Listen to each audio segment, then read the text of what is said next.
omuggo gw'ebyafaayo Yoludaani Kristo omulokozi mwe yabatizibwa nagwo guno gukalira guggwaawo. Tuli ku CBS FM UG omukutu guno omutongole ogwa Kyabasa Fama Radio Buganda munaffe nkwanirizaako nnyo era nkwebaza okutugobereranga ku mitimbagano gyaffe gyonna emirala. Weebalire ddala tojjangooko ate gunafatana bakusubscribinga kukubiriza osubscribinge ate mu ngeri yemu nkusaba okonene mu kadaako kabeere nga kakutemyako buli lwe tubaako kye tutaddeyo tusobole okutambulira wamu kunyumirwa empeereza yaffe ate gwe munaffe agabanako n'omulala oba kuyita okusheyalinga tukwebaliza ddala byansusso. Weebalire ddala tojjangooko. Nze Emi April Nakawombe mu programu yaffe eno wawula okumanyako era nga watali kulonzalonza tusimbudde omugga Yoludaani Kristo omulokozi mwe yabatizibwa nagwo guno guli mu kusaanawo guseebengerera gukala buli lunaku gwongera okuggwamu amazzi.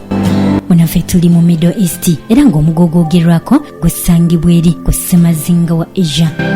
Yoludaani mugga gwa byafaayo nnyo mu kitabo ekitukuvu ekya Bayibuli kubanga omulokozi Kristo mwe yabatizibwa Yokaana omubatiza.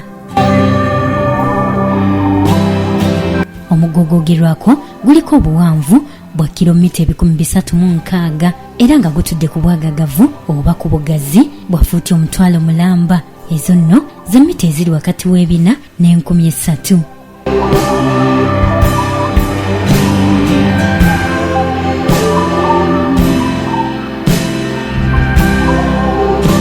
Wansi mu ttaka kukira ddala mu buwanvu bwa fuuti 2,000. Omugga Yoludaani ogwogerwako ensibuko yagwo eri Lebanooni ne Mount Harmon era nga gukulukuta amazzi gaago ne gaggweera mu nnyanja ey'omunnyo oba giyite Dead Sea. Amawanga agagabana ku mugga guno kuliko Jordan, Syria, Palestine, Isirayiri gano kwotadde n'amawanga amalala. Wabulanga mu kaseera kano amawanga gano gali mu kutya olw'omugga guno buli kaseera okuseebengerera era nga wetoogerera nga gutandikidde ddala okuggweera mu ddala amazzi.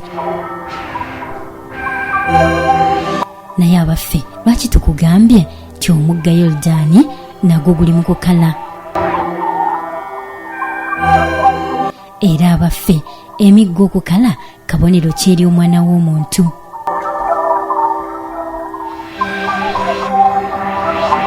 Gye buvuddeko twakutegeeza ku mugga omunene Fulaati nga nagwo bwe guli okuseebengerera era nga guli mu kukala, guli mu kuggwamu mazzi. Wabula omugga guno Fulaati oba guyite Euphrates gulina ebyafaayo binene nnyo mu kitabo ekitukuvu ekya Bayibuli kubanga Bayibuli egoogerako nti bwe tulirabanga nga guggwamu amazzi olwo nno katubeerera akamu ku bubonero obw'okuddako omulokozi Kristo. Mu ngeri yemu ekitabo ekitukuvu ekya Bayibuli kyogera ku migga okukala n'ennyanja okuweebuuka okuggwamu amazzi ng'era obumu ku bubonero obw'enkomerero y'ensi eno.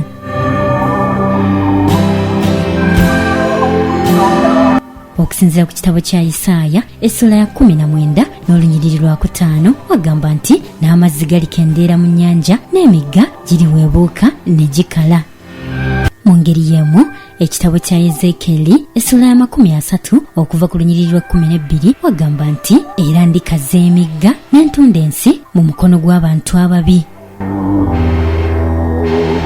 Munaffe n'awalala w'oyinza okusoma okwesigamya ku nnyanja n'emigga okutandika okuggwamu amazzi osobola okusoma mu kitabo eky'okubikkulirwa oba giyite Revelation essula 9 n'olunyiriri lwa 14 okubikkulirwa essula ya 16 n'olunyiriri lwa 12 Isaaya essula ya 11 n'olunyiriri lwa 15 n'awalala wangi. Okukala kw'omugga Yoludaani Kristo omulokozi mwe baamubatiriza kiviiriddeko n'okukendera kw'amazzi mu nnyanja ey'omunnyo oba giyite Dead Sea.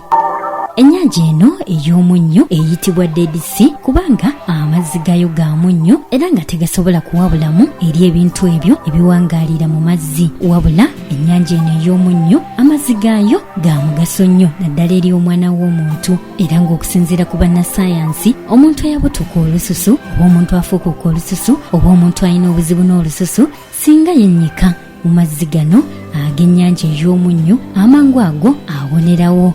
Mu ngeri y'emu mu nnyanja eno ey'omunnyo muvaamu ebintu bingi gamba nga sodium, calcium, potassium, zinki, magnesium n'ebintu ebirala bingi ebiyamba omwana w'omuntu kusenya endonzi. Wabula mu kaseera kano ne mu nnyanja eno ey'omunnyo amazzi gali mu kukendeerera ddala olw'ensonga nti omugga Yoludaani guli mu kukala ate ng'omugga Yoludaani gwe guvujjiriza ennyanja eno ey'omunnyo amazzi.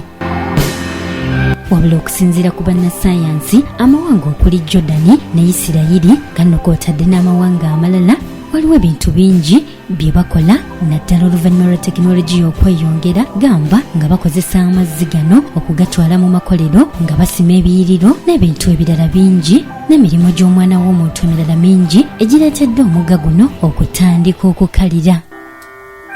Wabula newankubadde nga biri bityo nga bwe twakutegeezaako okukala kw'omugga Fulaati era tekijjaawo kulanga nkomerero ya nsi oba kutuukiriza byawandiikibwa, kubanga Mukama Katonda bwe yali ayogera mu byawandiikibwa ti emigga girikala n'ennyanja ne ziweebuuka, teyayogera kituufu kyennyini ekirikaza emigga n'ennyanja. N'olwekyo munaffe tukuleetera ebintu bino nga tukubiriza okweteekateeka oba nga tukulaga ebyawandiikibwa engeri gye bitandise okutuukiriramu. N'olwekyo munaffe obeereeyo ng'oli bulindaala. Emigga okutandika okukala n'ennyanja okutandika okuggwamu amazzi oba amazzi g'ennyanja okutandika okuweebuuka kabonero kanene nnyo eri omwana w'omuntu, kubanga bino biranga okuddako omulokozi Kristo. N'olwekyo munnaffe tukubiriza bulijjo weeteeketeeke era obeere bulindaala n'okwongera okusoma ekitabo ekitukuvu ekya Bayibuli, naddala ekitabo ekyo eky'okubikkulirwa, oyongere okutegeera ensonga zino ze twogerako.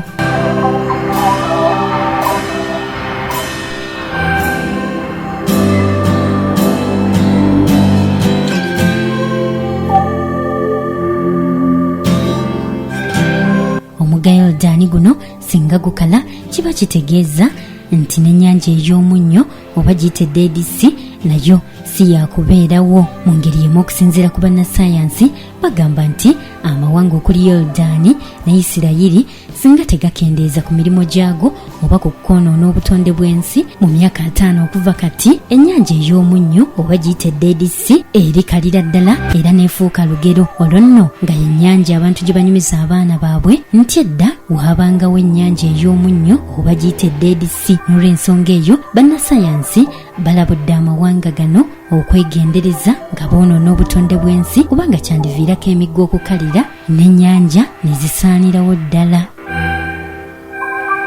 Nkwebaza nnyo okwekumira ku CBS FM UG n'okutugoberera ku mitimbagano gyaffe gyonna emirala. Webalire ddala tojjangooko. Nze Emi April Nakawombe.